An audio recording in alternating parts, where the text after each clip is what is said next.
This is a tutorial on how to set up your sound files for your EscapeKeeper controller. When you first insert an SD card into your EscapeKeeper, it'll create a directory structure if it doesn't already detect one. The root of the SD card will contain a folder called EK. This stands for EscapeKeeper. And if you go into it, you'll see a bunch of directories. Each directory will have a README file that explains what the sound file in that directory will do. And in case of this error directory I just clicked on, it reads any MP3 in here plays when there is an error resetting the puzzle.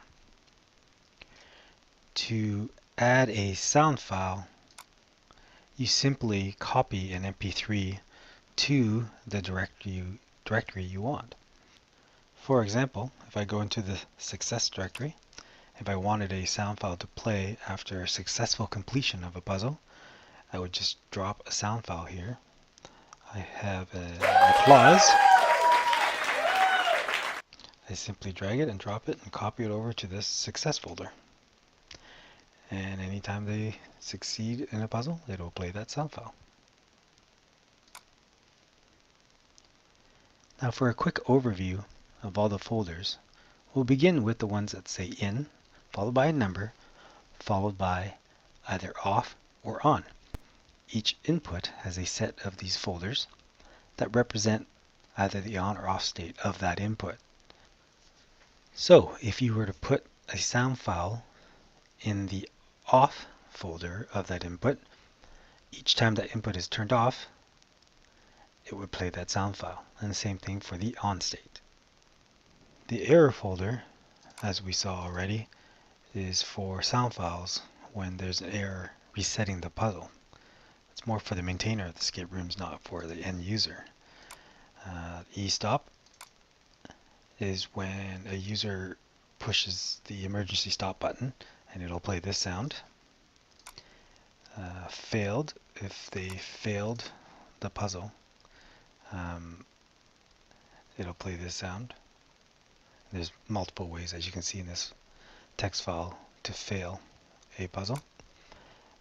Game on is basically the ambient. This plays throughout the duration of the game, and if you want multiple sound files to loop through, it'll play in order if you name them.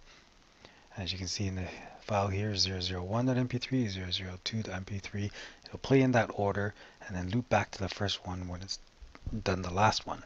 If you do not name them like this, it'll just play them in whatever order that receives them in. We've gone through the ins 1 to 8.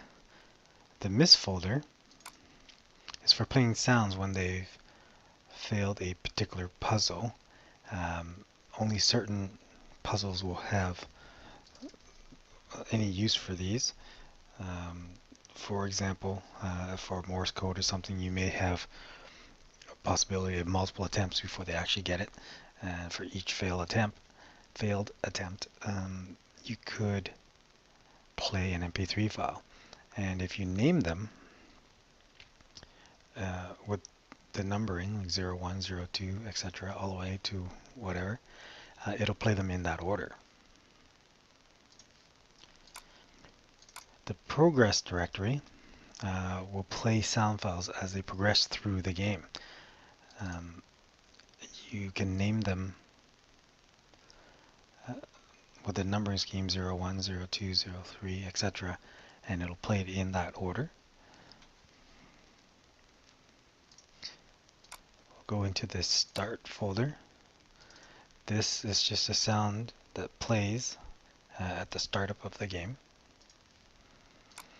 I skipped over reset, but it's currently not used right now.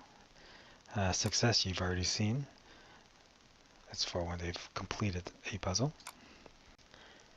And finally we have the time left folder.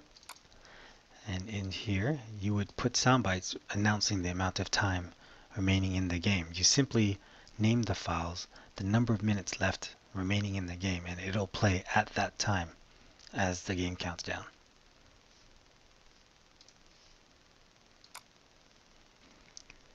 And that concludes the mini tutorial on the sound folders structure. Thanks for joining us, and we hope to see you back here soon.